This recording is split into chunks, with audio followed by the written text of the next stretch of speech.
A igreja de Atos era uma igreja pentecostal, viva e cheia dos mistérios de Deus. Fique comigo nesse vídeo.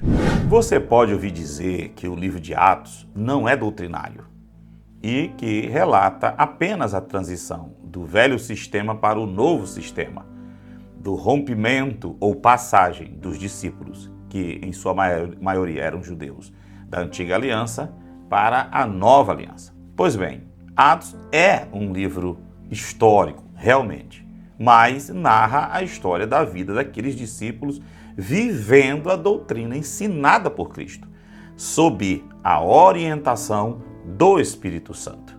Lembre-se que no início do livro, ainda lá no capítulo 2, versículo 42, diz que a igreja perseverava na doutrina dos apóstolos, ou seja, eles estavam vivendo o que os apóstolos ensinavam.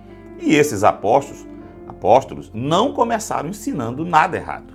E lembre-se ainda que a igreja de Cristo, segundo Paulo em Efésios 2:20, foi edificada sobre o fundamento dos apóstolos e profetas, sendo Cristo Jesus, a pedra angular. As escrituras estavam ainda sendo formadas, compiladas, mas eles, os apóstolos, pregavam e ensinavam a doutrina que aprenderam com Cristo, que mais tarde estaria formada em forma de Bíblia Sagrada, como nós conhecemos hoje. A igreja perseverava em viver a doutrina dos apóstolos.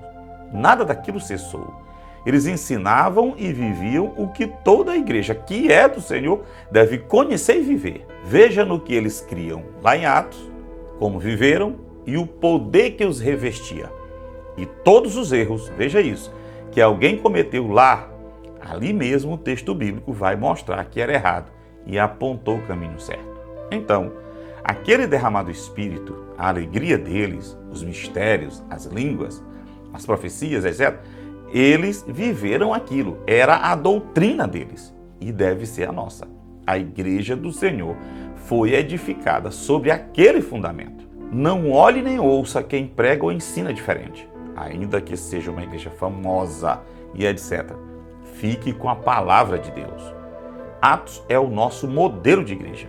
Devemos seguir aquele exemplo deixado, aquela doutrina e aquela forma de interpretação da doutrina de Cristo e dos apóstolos, a vida na doutrina.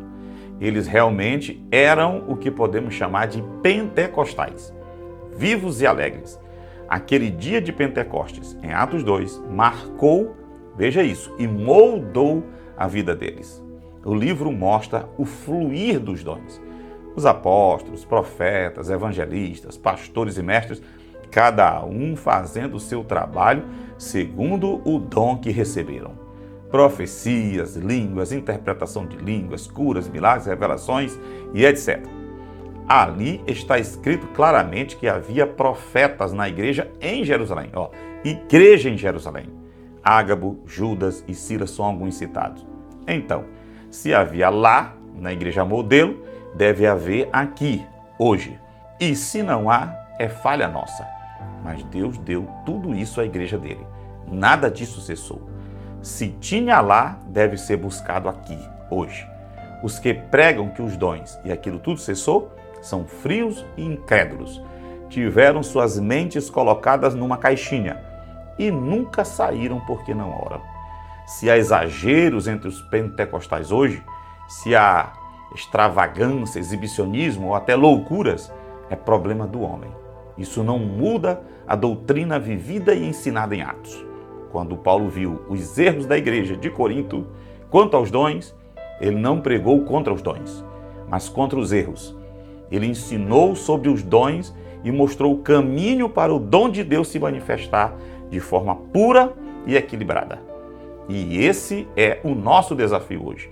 Buscar e viver de forma equilibrada, sem deixar de lado essa graça vivida e dada e distribuída em Atos. Atos é a história da igreja do Senhor Jesus. E sua igreja hoje não deve ser diferente nem crer diferente, mas deve perseverar na mesma doutrina que eles perseveraram e viver o que eles viveram.